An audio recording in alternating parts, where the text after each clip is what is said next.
시청자 여러분 안녕하십니까?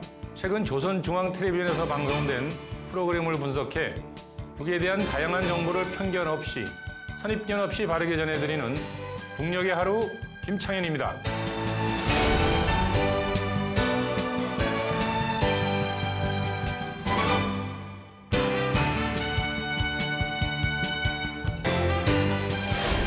오늘도 우리가 몰랐던 북의 모습, 우리와 다르지 않은 그곳 주민들의 사는 이야기 전해드리겠습니다. 북녘의 하루 이은혜입니다.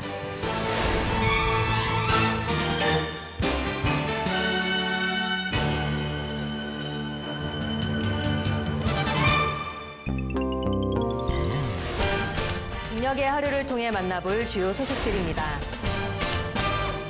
북은 지금 단풍이 붉게 물든 평양 모란봉의 경치 감상해 보시죠. 국토환경보호부문 과학기술 발표회 개최 소식 전해드립니다.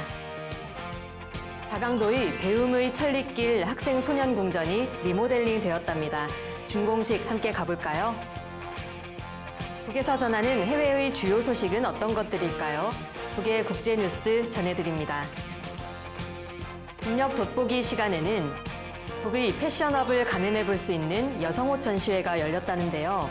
북의 패션 트렌드 들여다보겠습니다. 북의 이모저모를 전해드리는 시간. 민족 계량악기 어은금 연주 감상해 보시고요.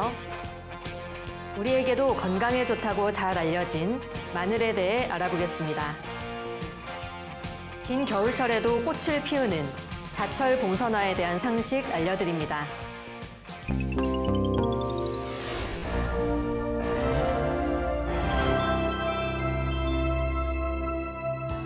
최근 보도된 북의 소식을 전하는 북은 지금입니다.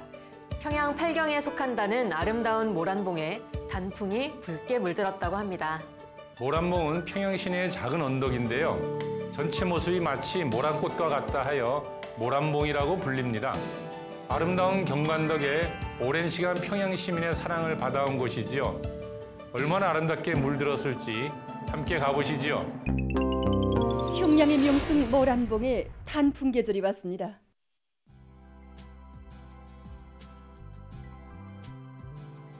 모란꽃과도 같이 생김새가 기묘하고 특이해서 예로부터 사람들의 사랑을 받아온 모란봉.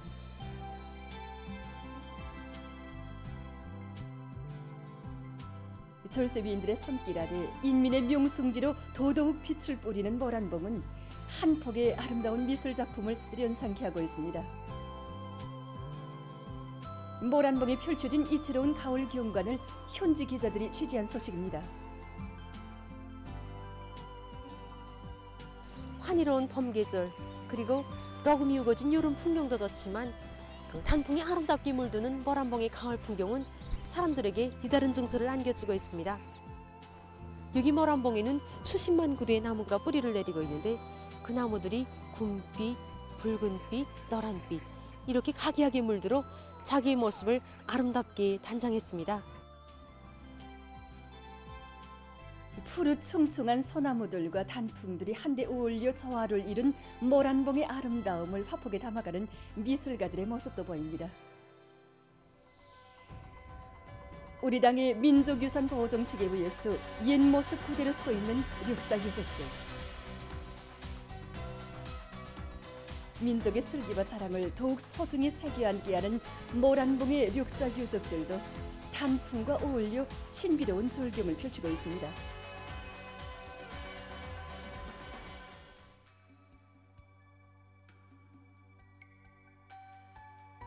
오늘 학생들을 데리고 모란봉에 자연 관찰을 나왔습니다. 이렇게 단풍 든 가을 계절에 울긋불긋 단장한 모란봉의 경치와 많은 역사 유적들을 돌아보면서 우리 학생들이 얼마나 좋아하는지 모릅니다. 오늘 이 모란봉에 있는 동식물들을 관찰하면서 우리 학생들이 자연 상식도 넓히고 자기 고향 산촌에 풀 한 톡이 나무 한 그루도 아끼고 사랑하는 애국심을 키워주자고 합니다. 오늘 이렇게 단풍 든 모란봉에 올라보니까 막 가슴도 쫑해지고 감정이 유별납니다. 아름다운 내 나라에 대한 애국심도 아들에게 심어주고 싶었고 그래서 오늘 아들을 이렇게 손잡고 모란봉을 돌아봤습니다. 정말 이 10월의 단풍 계절이 정말 아름답습니다. 이렇게 쌓였던 피로도 모두 풀리고 그다음에 이렇게 평양의 모란봉이 어디에도 비길 수 없이 진짜 아름다운 것이라는 게 더 절감하게 됩니다.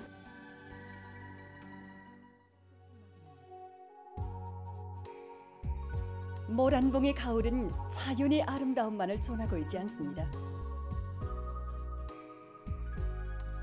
모란봉의 겉곳에 쏘놓아진 졸세비인들의 뜨거운 사랑을 전하며 자기의 손으로 자기의 행복을 무르익혀갈 인민의 불타는 마음을 담아 더더욱 붉게 타는 단풍입니다.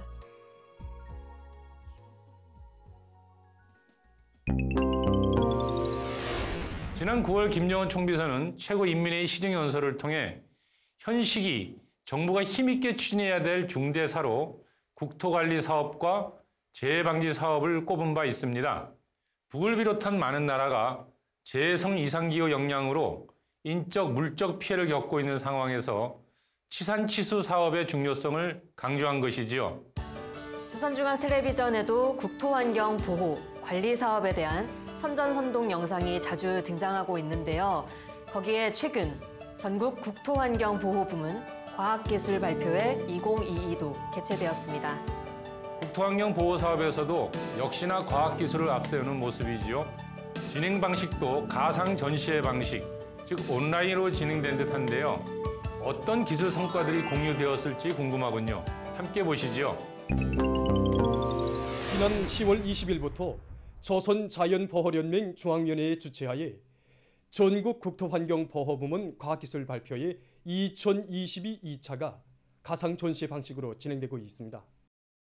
이번 발표회는 도로, 강하천, 수산자원, 물, 토지, 지하자원, 그리고 재자원화와 국토계획 부문 등에서 지난 10년간 거둔 성과와 경험들을 폭넓게 교환, 공유하는 기술 교류마당, 경험 교환마당으로 되고 있습니다.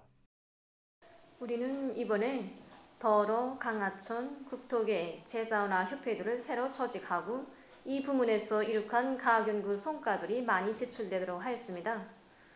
지금 가상전시장에는 전국적으로 42여 개 단위에서 제출한 150여 건의 가치 있는 성과 자료들이 출품되었습니다. 해당 부문만 아니라 참가를 희망하는 성원들에 대해서는 시간과 장소에 구애됨이 없이 참가할 수 있게 하였습니다. 이번 발표회가 가상전시의 방식으로 진행되는 데 맞게 해당 전시 자료들을 구체적으로 보고 느낄 수 있는 환경을 조성하는 데 힘을 넣었습니다.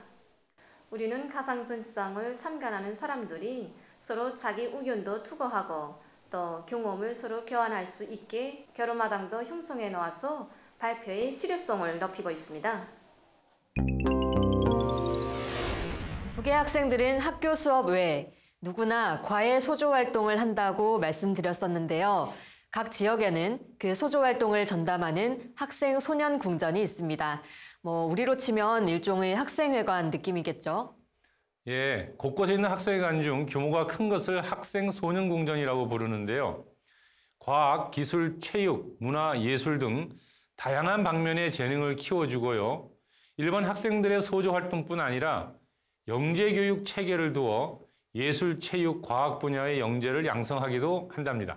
네, 후대 양성과 교육을 중시하는 북에서는 아주 중요한 기관인 것 같은데요. 최근 자강도 강계시에 있는 배움의 천리길 학생소년궁전이 새 단장을 했다고 합니다. 어떻게 개건되었을지 함께 가보겠습니다. 우리 당의 숭고한 후대사랑, 미래사랑이 뜨겁게 여려있는 배움의 천리길 학생소년궁전이 개건돼서 준공됐습니다. 자강도 강계시의 풍치수려한 장자강반에 위치한 배움의 천리길 학생소년궁전이 보다 현대적으로 변모됨으로써 세상의 부러몹소라의 노래와 더불어 우리 아이들의 밝고 명랑한 웃음소리가 더 높이 울려 퍼지게 됐습니다.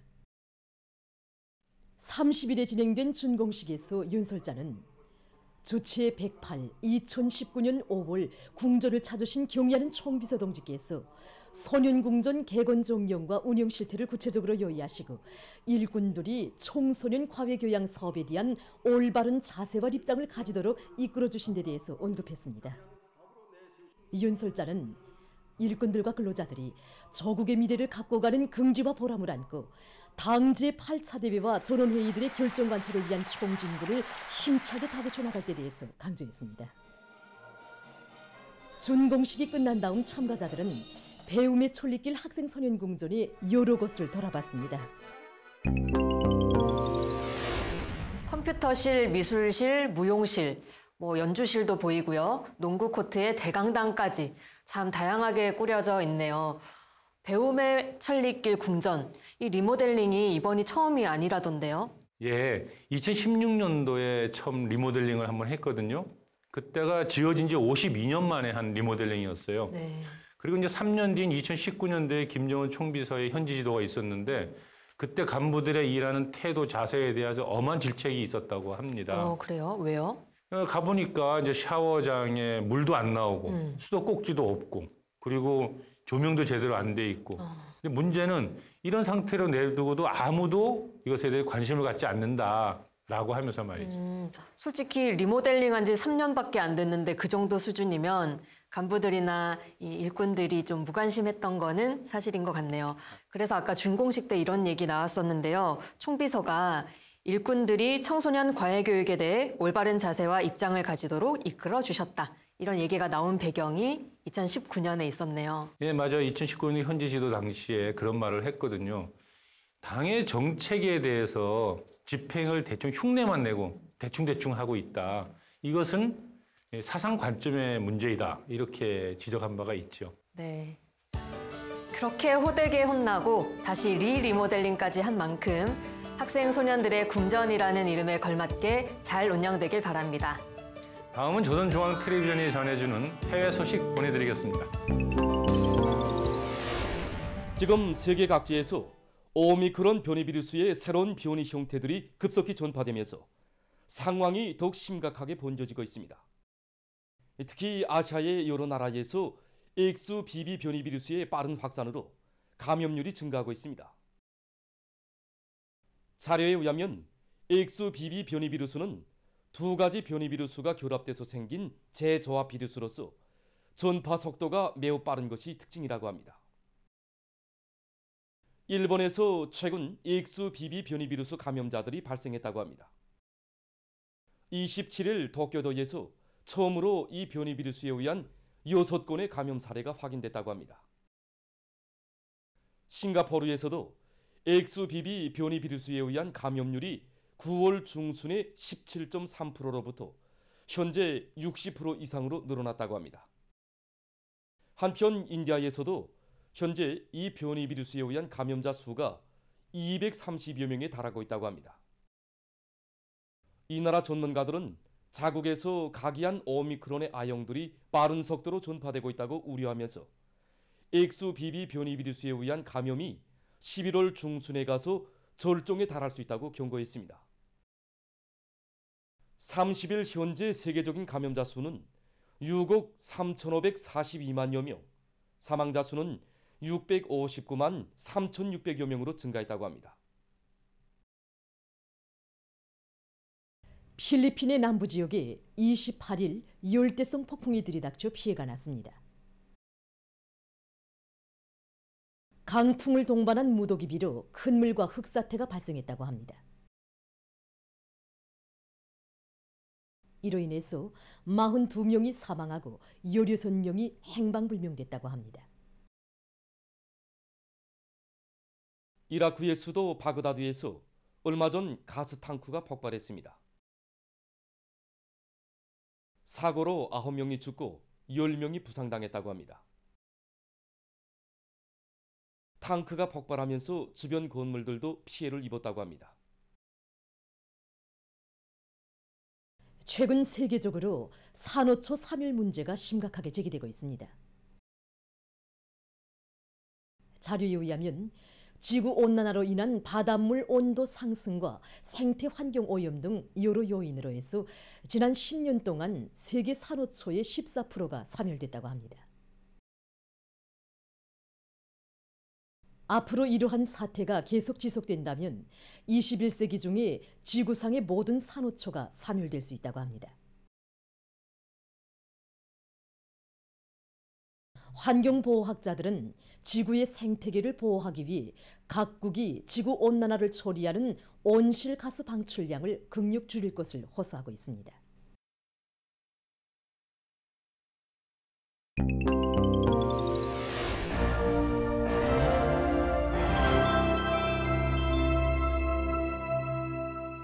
북의 오늘을 구석구석 들여다보는 북녘 돋보기입니다.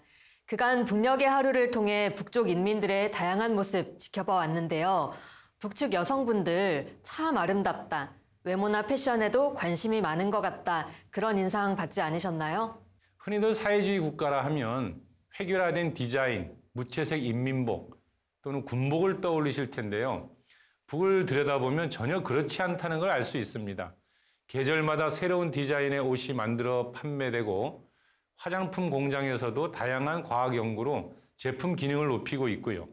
그렇게 아름다움을 추구하는 북의 현 주소를 확실히 알 수 있는 소식입니다. 여성옷 전시회 2022가 최근 개막했다는데요. 어떤 의미로 개최되었고 또 어떤 다양한 옷들이 전시되었을지 함께 가보겠습니다. 온 나라 인민들의 기대와 관심 속에 여성옷 전시회 2022가 수도 평양에서 개막됐습니다.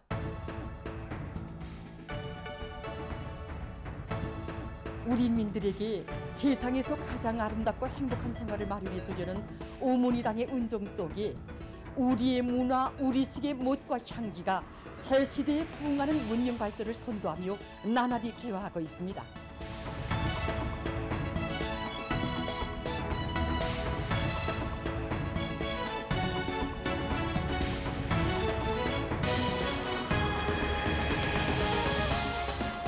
개막식이 27일 삼경령 전시관에서 진행됐습니다. 조선피복공업협회 회장인 내각부총리 리성학 동지, 경공업상 장경일 동지, 상업상 곽정준 동지, 문화상 승정규 동지, 평양시 인민위원회 위원장 최희태 동지, 피복부문과 연관단위 일꾼 근로자들이 여기에 참가했습니다. 리성학 동지가 개막사를 했습니다.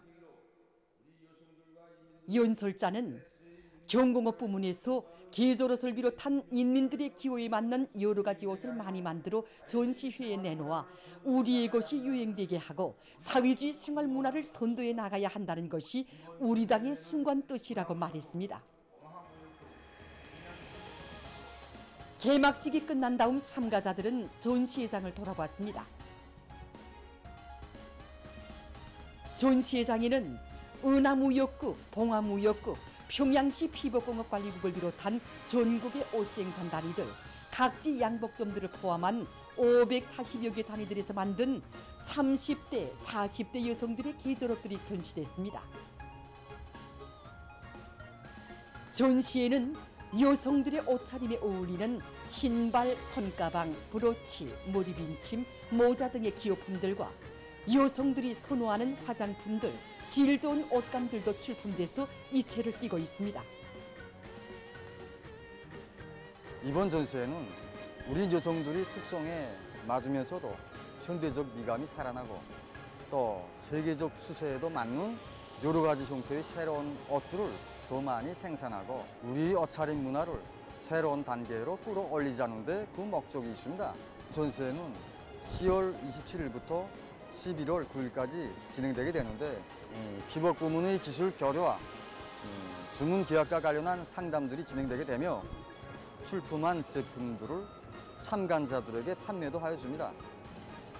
이번에 전시회 과정에 교류도 하고 또 서로 부족점들을 찾고 오점을 살리면서 이렇게 하니까 앞으로는 더 피복공업을 발전시키는 이런 문제에서 자신감을 가지고 달라붙어야 되겠다고 생각을 가졌습니다.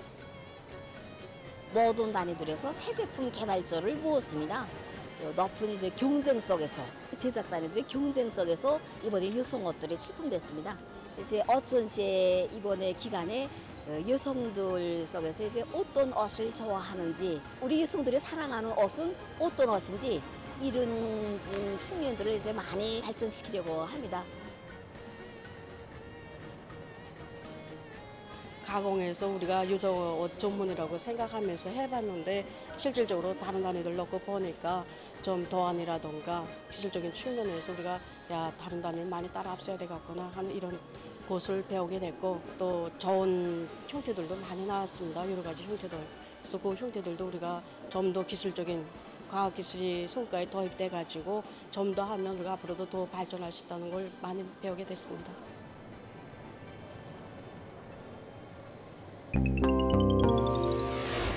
와, 무슨 백화점 다녀온 기분이 드는데요. 굉장히 북적거리고요. 전국에서 540여 단이나 참여했다고 하니까 거의 뭐 국가적 행사라고 봐도 될 것 같은데요. 예, 맞습니다. 그날 조선피복공업협회장이 누구냐면 내각 부총리가 직접 해요. 리성학 씨. 그날 왔고요. 그리고 이제 문화상, 상업상, 경공업상, 그리고 평양시 인민위원장 이렇게 모두 참가하고 피복 전문가, 패션 디자이너라고 하셨겠죠. 우리로 따지면 그 전문가들과 거기 일하는 종사자들이 대거 참여했으니까요. 네, 이날 이제 전시회에서 어떤 이제 발언들이 나오냐면은 이 세계적 흐름이라는 게 있잖아요. 옷에 디자인의 흐름인데 세계적 추세에 맞게 여성 옷차림을 만들어내고 이것을 또 개발 장려하고 보급하라라고 하는 것이죠. 한마디로 피복 공업의 발전에 상당한 의의를 갖는 전시회였다. 이렇게 자체 평가하고 있습니다.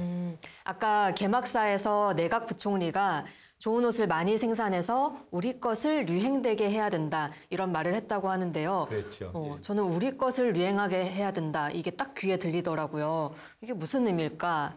해외의 옷들이 너무 많이 유입되고 있는데 그걸 따라잡아야 된다. 이런 의미일까요? 뭐 그런 뜻일 수도 있죠. 근데 아무튼 근데 크게 두 가지 의미가 있다고 저는 생각합니다. 왜냐하면 거기 보면 사회주의 생활 문화를 선도해야 된다라는 표현도 붙어 있거든요. 네네. 그러니까 우리 것을 유행시키겠다는 데는 이제 한 가지는 인민들의 지향과 요구나 또는 민족적 정서를 잘 담는 옷, 이런 옷을 보급하자. 이런 의미가 하나 있을 것이고요. 네. 또 하나는 뭐 중국 옷을 비롯해서 외국 옷들이 많이 들어와 있으니까 그 옷들보다는 우리 국산품을 더 좋은 품질로 제공해서 더 많이 입도록 장려하자. 뭐 그런 뜻도 거기에 섞여 있을 것입니다. 네.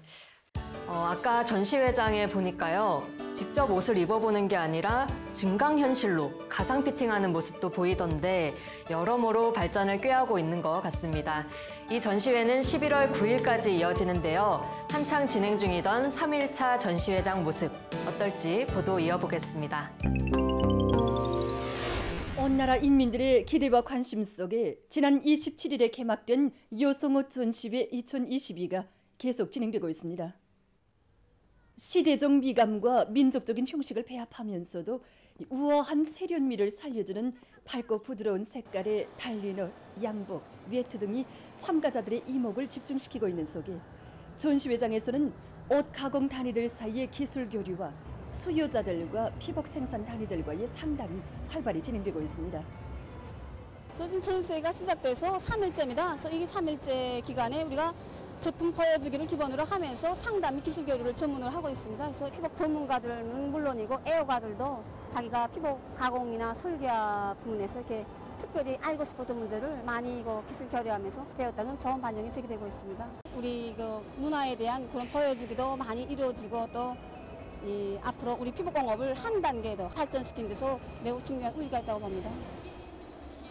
안목과 치아가 대단히 넓어졌습니다. 그래서 이번에 전시회에 우리가 직접 만든 손으로 우리가 또 직접 옷을 해갖고 나왔는데 전국적인 범위에서 우리가 만든 제품에 대한 객관적인 평가도 받아봤습니다. 그래서 앞으로 우리가 이제 짧은 기간에 우리 단의 실정에 맞게 비약적인 발전을 이루어갈 수 있는 그런 방도적인 면에서도 많은 걸 배우고 느끼게 되었습니다. 와서 옷을 넣고 문의하는 손님들을 보게 되면은 피복 설계를 단연간 진행하고 또 피복 제작을 진행한 손님들이 많습니다. 내 제품에 대한 한마디로 말하면 착상, 어떻게 이런 형태를 착상하게 됐는가, 다음은 이 옷을 어떻게 설계를 했는가, 그 설계상에 나온 제품이 정확히 이 제품이 맞는가, 이런 의견도 들어오고 있고 그런 방면에서 지금 교류하고 있습니다. 기술 설계적으로 우리 단위가 이렇게 완벽하지 못한 그런 교감을 찾았습니다. 그래서 이제 그것을 대체할 수 있는 방도적인 측면도 교류 과정에 오게 됐습니다.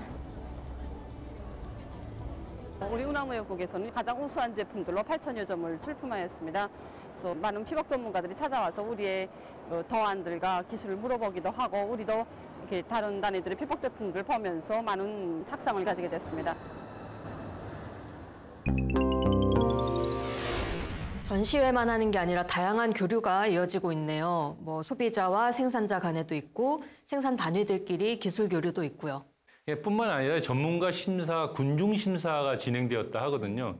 여기서 이제 군중 심사를 하면 아마 그날 모여 있는 많은 그 시민들의 현장 앙케이트 같아요. 그러니까 설문조사도 하고 또 그날 현장에서 제품도 직접 팔았다고 하니까 또 얼마나 많이 팔렸는지에 대한 그 제품 평가의 한 기준이 되었겠죠. 왜 예전에 기업소나 판매소마다 의견 수첩 달아놓고 인민들의 리뷰를 받는다 이런 얘기 한 적이 있는데 인민의 목소리에 귀 기울여서 제품의 질을 높이라 이런 걸 텐데요. 그렇게 따지면 이번 옷 전시회도 결국은 인민생활 경제와 맞닿아 있는 흐름이라고 봐야겠네요. 그렇죠. 그러니까 김정은 시대의 가장 큰 모토 중에 하나가 인민생활 향상에 있지 않습니까? 근데 인민생활 향상하면 떠오르는 게 의식주의 발전 아니겠어요? 네. 오늘 이제 여성 전시회니까 이 역시 마찬가지로 이제 의에 해당되는 것일 거고요. 지금 북에서는요, 그래서 이제 의류하고는 연관되는 게 주로 경공업이고 그리고 지방공업이지 않습니까? 네. 그러니까 지방공업과 경공업을 또 무척 강조하고 있습니다. 그러고 보면 올해에 연포 온실농장도 준공했고 또 황해남도에는 5,500대나 농기계 보내주고 또 최근에 아이스크림 공장도 새로 지어졌잖아요. 시계 관련된 거죠. 그쵸, 먹는 그쵸. 문제. 예. 그리고 이제 주택 문제도 있는데요. 이제 평양에 5만 세대 새로운 아파트를 이제 짓는 문제라든지 전국 곳곳에 살림집 건설에 지금 한참 열을 올리고 있죠. 그거는 의식주 중에 주일 테고요. 예, 그렇죠. 그러고 보면 참 북사회 전체가 인민생활 향상을 향해서 일관되게 나아가고 있다는 생각이 들어요. 그런데요, 최근에 이 전시회 시작되기 전에 일각에서는 저기 무기 관련한 전시회 진행될 거다 이렇게 예측하는 분들도 있었거든요. 예, 작년에 10월 10일 당창건 기념식 날 국방발전 전람회라고 하는 것이 열렸었잖아요. 네네. 그래서 그곳에서 이제 그 ICBM 화성 16호도 등장하고 또 다양한 또 전술 무기들이 등장하면서 거의 뭐 열병식에 버금가는 전람회 아니냐 뭐 이런 말이 있었죠. 그때 김정은 총비서도 뭐 연설을 했는데 전쟁 그 자체가 우리의 주적이지 남조선이나 미국이 아니다. 뭐 이런 연설도 했던 기억이 있고요. 어쨌든 그 정도로 중대하고 또 큰 행사가 진행되었던 만큼 올해에도 여기서 비슷한 게 생길 거다 이렇게 관측을 했던 거겠어요. 그렇죠. 이제 10월에 접어들어서 당창건 기념일이 다가오는데 위성에서 사진을 찍어 보니까 텐트가 쳐져 있고 막 차들이 왔다 갔다 하고 하니까 올해 또 그 국방발전 전람회 같은 걸 하나 보다라고 다들 예측을 했겠죠. 그런데 열어놓고 보니까 여성옷 전시회예요. 그렇죠. 그래서 이제 우리나라 언론 일각에서는 이런 그 국방발전 전람회 같은 식의 군사무기 전시회를 하지 않은 이유가 이미 이제 개발이 다 끝났고 미사일 등이 그래서 현지에 다 이제 실전 배치됐다. 이래서 더 이상 전시회가 필요 없다. 뭐 이런 걸 좀 과시하려고 안 한 것 아니냐. 이렇게 또 분석하는 언론들이 있더라고요. 근데 저는 좀 꼭 그렇게 볼 필요가 있겠냐 싶어요. 네. 왜냐하면 북은 자기들의 국가 전략에 의해서 늘 이제 행동하고 있는 것인데 사실상 무기와는 상관없이 이 옷을 그러니까 되게 중요하게 여겼다라고 보는 게 맞지 않을까 싶어요. 왜냐하면 이 우리가 보고 있는 3대 혁명 이 전시관 여기는 우리로 따지면은 컨벤션 센터거든요. 컨벤션 센터. 예, 그러니까 무슨 물건이든 그때 그 시기에 맞게끔 전시할 수 있다는 말씀이죠. 네. 그러니까 이제 앞으로 더 지켜봐야겠지만 이 3대 혁명 전시관에서 더 많은 다양한 물건들이 전시될 것이다. 저는 그렇게 생각합니다. 네, 일리가 있는 말씀이네요. 무기 전람회만큼 여성옷 전시회를 중요히 여기는 것은 모두 북의 국가발전 전략의 일환으로 봐야 되겠다는 이야기까지 나눠봤습니다.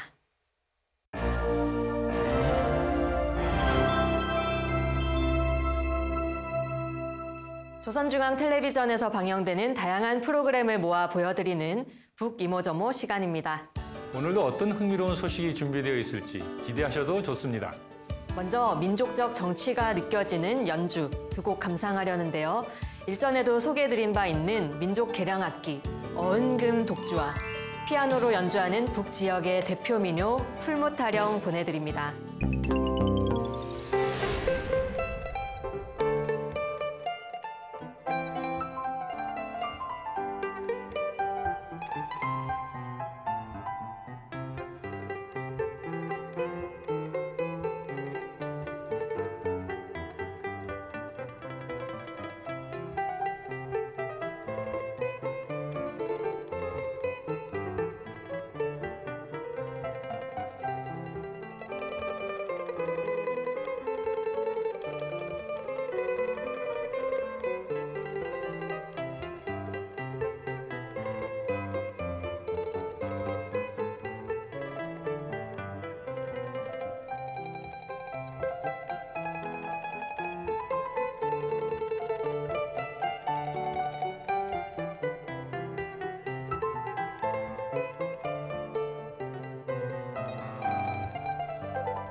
곰이 쑥과 마늘을 먹고 인간이 되었다는 단군 신화.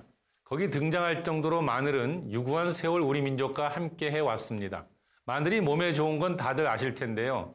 어떤 성분이 있는지 또 어떻게 먹으면 몸에 더 좋을지 구체적으로 알아두면 더 좋겠지요? 그리고요, 우리 남쪽에는 의성 마늘이 유명하잖아요. 육종 마늘을 최고 품종으로 여기는데 북에도 마늘로 유명한 고장이 있을까 궁금합니다. 북에서 알려주는 천연 건강식품 마늘 함께 보겠습니다.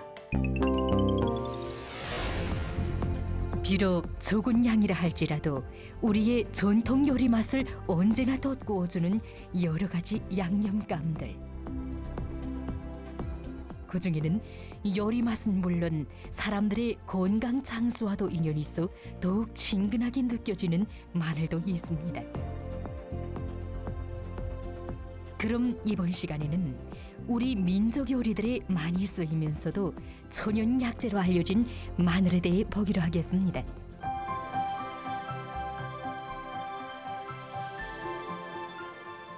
우리나라에서는 지금으로부터 5천여 년 전인 고대 시기 이전부터 마늘을 재배해 왔습니다.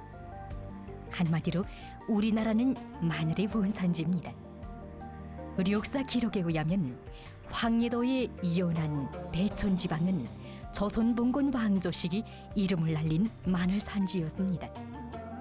이곳의 마늘은 맛이 좋으면서도 유달리 매운 것이 특징이었는데 마늘에 대한 사람들의 수요가 높아지면서 점차 마늘 산지들도 늘어났다고 합니다.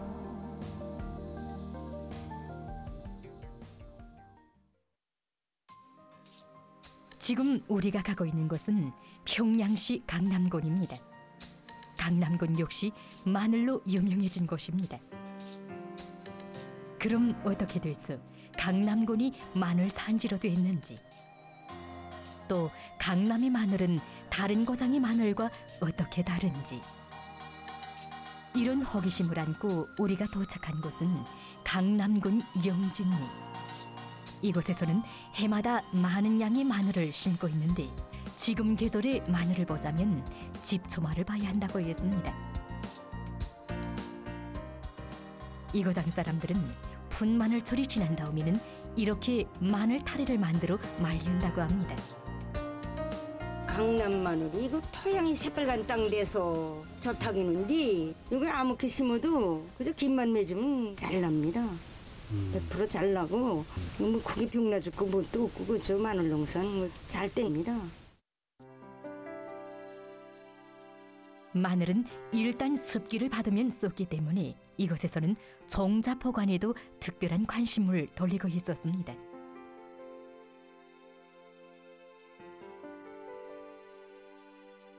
요거 씨마늘입니다. 5월달에 마늘을 심고 그다음에 8월달에 수확하면서 정대를 다 이렇게 꽂고서 매달아 놓습니다. 매달아 놓으면 이렇게 씨앗이 함께 됩니다. 그래서 이 씨앗을 이렇게 다 털어서 10월달에 씨를 뿌립니다. 그래서 우리는 정자 해결을 기본 씨마늘에서 해결하고 있습니다. 마늘 재배하는 고장들이 여러 고장들이 있지만 강남 마늘은 연어 마늘과 특별히 맵고 달기 때문에 강남 마늘이다 하게 되면 다 좋아합니다. 어디 가도 강남 하게 되면은 이 마늘 고장에서 왔구나 하는 이런 말을 많이 듣었습니다. 마늘 농사하면서 연어 고장 마늘도 들여다 심어봤고 수입종자도 우리 강남 토질에 비춰 심어도 보고 그 과정에 우리 토질에는 맞지 않는다고 우리가 느꼈습니다. 그래서 기본 종자 들여다 심고 하던 것도 다 우리가 폐기하고 우리 땅에서 생산한 마늘을 일대잡종 생산해서 우리 종자를 가지고 농사하면서 정말 우리 것이 제일이고 우리 토질에 맞는 우리 강남 마늘이 제일이라는 걸 느끼게 됐습니다.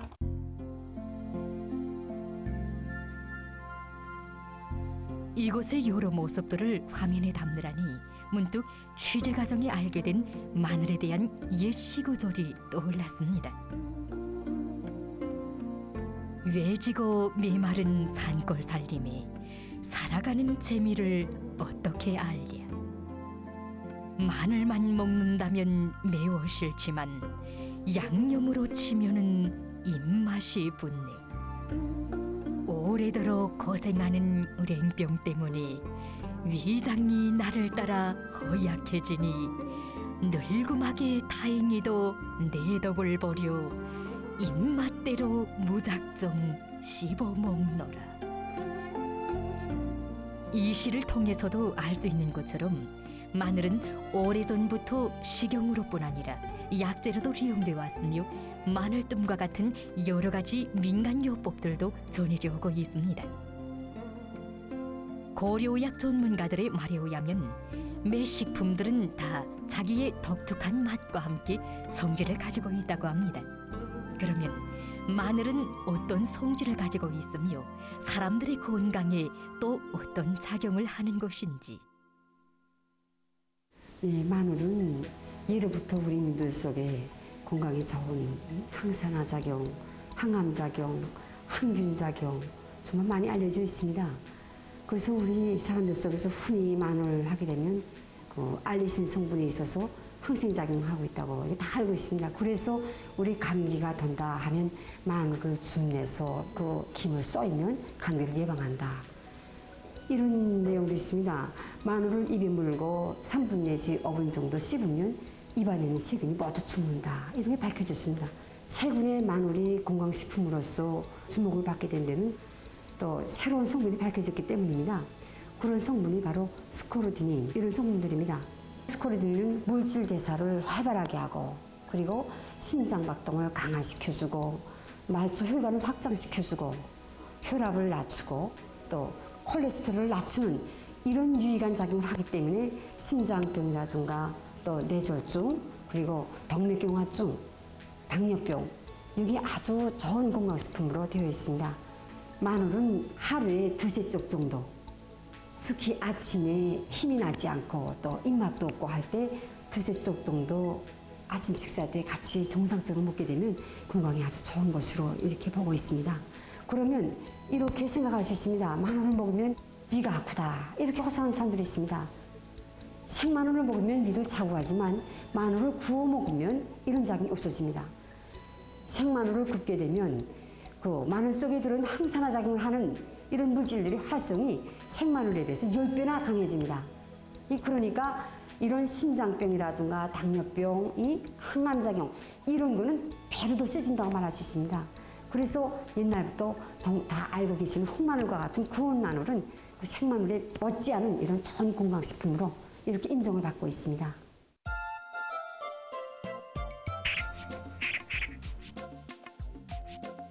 지금 이 가정에서는 우리나라 전통 음식인 닭마늘찜을 하려고 합니다.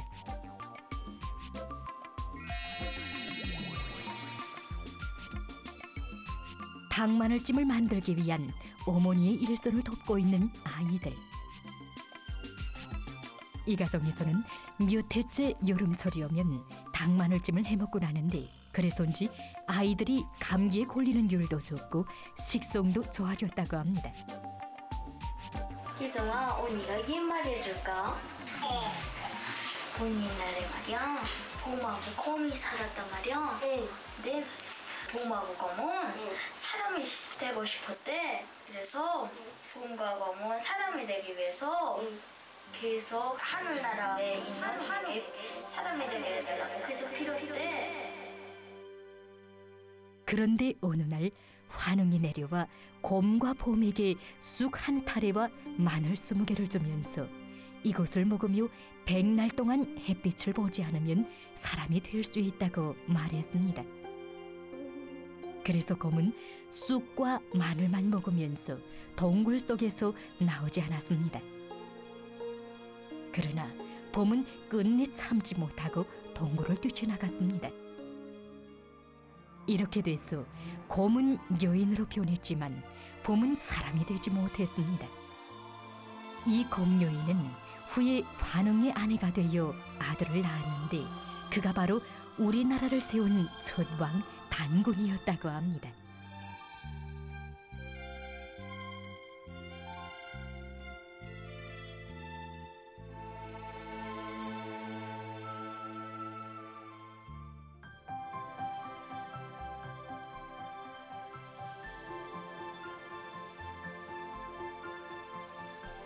어머니가 만든 닭마늘찜. 이것은 지방마다 만들어 먹는 방식이 여러 가지이지만 이 음식은 우리나라 전통 음식으로서 사람들의 원기를 회복시키고 입맛을 돋구어주는 여름철 보양 음식으로 되고 있습니다. 요리 과정에 마늘을 짓짓거나 입안에 넣고 씹을 때 생기는 마늘 특유의 향기. 이것이 바로 알리신 성분입니다. 이 알리신 성분이 사람의 건강에 도움을 주는 마늘의 주요 양리 성분이라고 합니다. 마늘은 껍질, 줄기, 뿌리 버릴 거 하나도 없습니다.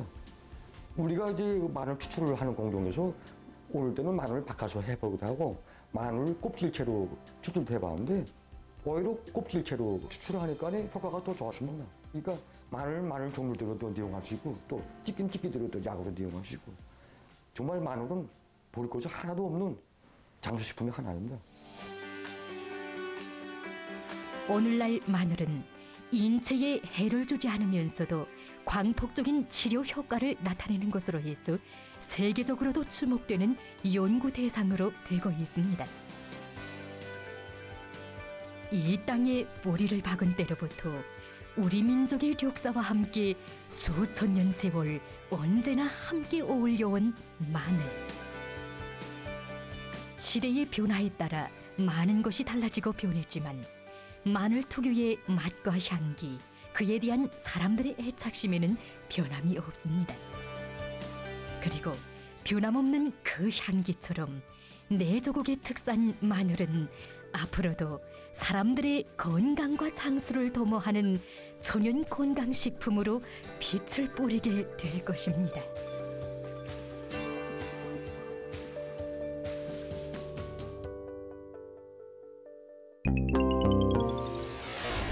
요즘 부쩍 가을과 봄이 짧아지고 겨울이 길어지고 있잖아요.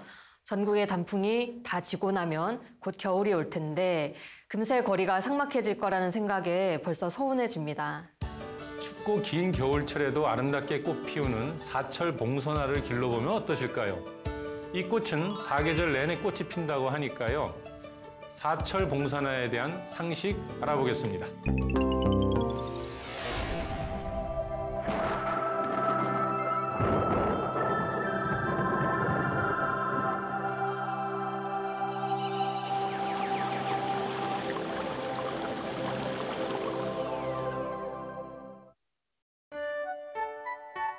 학생동무들, 봄, 여름, 가을, 겨울 이렇게 사계절에 곱게 피울 수 있는 꽃.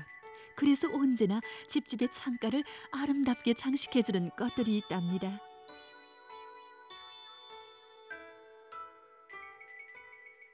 그럼 오늘은 그 어느 계절이나 꽃을 피워보고 싶어하는 학생동무들을 위해서 사철 봉선화에 대해서 알려주겠어요.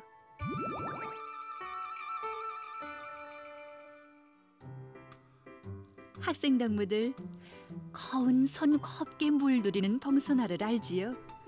바로 사철 봉선화도 봉선화과 봉선화 속에 속하는 요르의 살이 화초랍니다. 원산지는 중국의 남부와 인디아, 말레이시아입니다. 폭이 높이는 보통 15 내지 30cm 정도이나 40 내지 50cm까지 자라는 키 큰 품종도 있습니다. 줄기는 걷게 자라면서 많은 가지들을 칩니다. 잎은 달걀 모양에 가까운 보들잎 모양으로서 아랫부분의 잎들은 서로 어기어 나오고 웃부분의 잎들은 덜려붙습니다. 잎학 위에서 하나 내지 두 개의 꽃대가 나와서 그 끝에 둘 내지 세 송이의 꽃을 피웁니다. 꽃의 직경은 4 내지 5cm 정도입니다. 생육 조건에 알맞는 온도는 15 내지 20도씨인데 겨울에도 꽃을 피우자면 12도씨의 온도는 보장해 줘야 합니다. 이렇게 온도만 보장되면 겨울에도 꽃을 피울 수 있습니다. 사철 봉선화는 씨앗 또는 가지 심기로 번식시킵니다. 씨앗은 가는 모래에 섞어서 뿌리는데 뿌린 후 흙을 돕지 말아야 합니다. 싹트기에 알맞는 온도는 20 내지 24도씨입니다. 모가 5cm 정도 자라면 화분에 옮겨 심습니다. 씨가 잘 맺히지 않는 품종들은 가지 심기 방법으로 번식시킵니다. 줄기의 끝부분을 5cm 정도 자르고 깨끗한 모래에 심습니다. 가지 심기 방법으로 심은 가지는 20 내지 25도씨의 온도에서 20일 정도 지나면 뿌리를 내립니다. 뿌리가 내리면 화분에 옮겨 심습니다. 화분 흙으로는 부육토, 밭흙, 모래를 5대 4대 1로 섞은 것이 좋습니다. 학생 동무들, 사철 봉선화에 대해서 잘 알았나요? 그럼 집에서 한번 곱게 피워서 창가를 아름답게 장식해 보세요.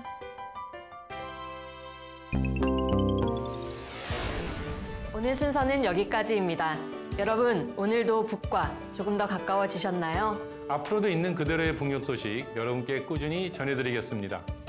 잠시 후 김창현의 한마디가 이어집니다. 끝까지 시청해주세요. 고맙습니다.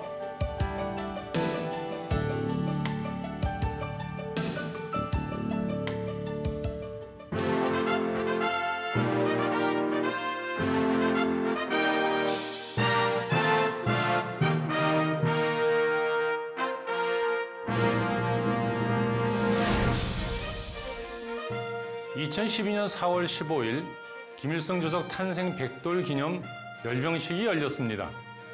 이날 김정은 총비서는 20여 분에 걸쳐 육선 연설을 하였는데요. 여러 가지 이야기를 했지만 이 대목이 가장 인상적이었습니다. 우리 인민이 다시는 허리띠를 조이지 않게 하며 사회주의 부귀영화를 마음껏 누리게 하자는 것이 우리 당의 확고한 결심입니다. 라고 말이죠.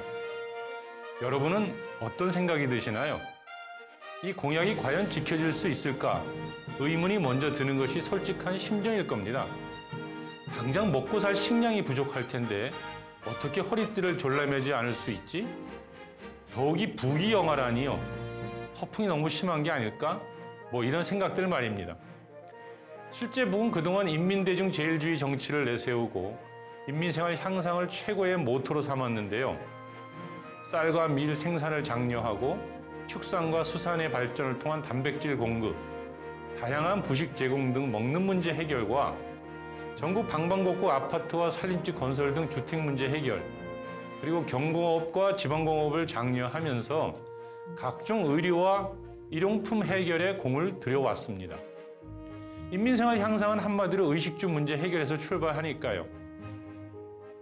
지난 김정은 집권 10년을 돌아보면 말이죠. 부귀영화까지는 아니어도 부단히 노력하고 있음을 알 수 있습니다. 여성옷 전시회는 그런 면에서 상당한 의미를 갖는 것이지요. 국기와 소나무, 목란 등 국가 상징물로 무늬 장식을 특색 있게 디자인하고 신발, 손가방, 브로치, 머리핀, 모자 등의 기호품과 여성들이 선호하는 화장품 등이 출품되었는데요. 세계적인 패션 흐름, 현대적 미감을 대단히 강조하면서도 질적 향상을 위한 여러 측면의 노력이 눈에 띄는 것이 특징이라고 할 수 있습니다. 노동신문을 보면 이날 전시회를 이렇게 표현하고 있더군요. 우리의 문화, 우리식 멋과 향기가 새 시대의 문명 발전을 선도하며 아름답게 개화하고 있습니다. 어떠셨나요? 여러분도 여성옷 전시회를 보며 우리식 멋과 향기를 흠뻑 느끼셨나요? 북녘의 하루, 김창현의 한마디였습니다.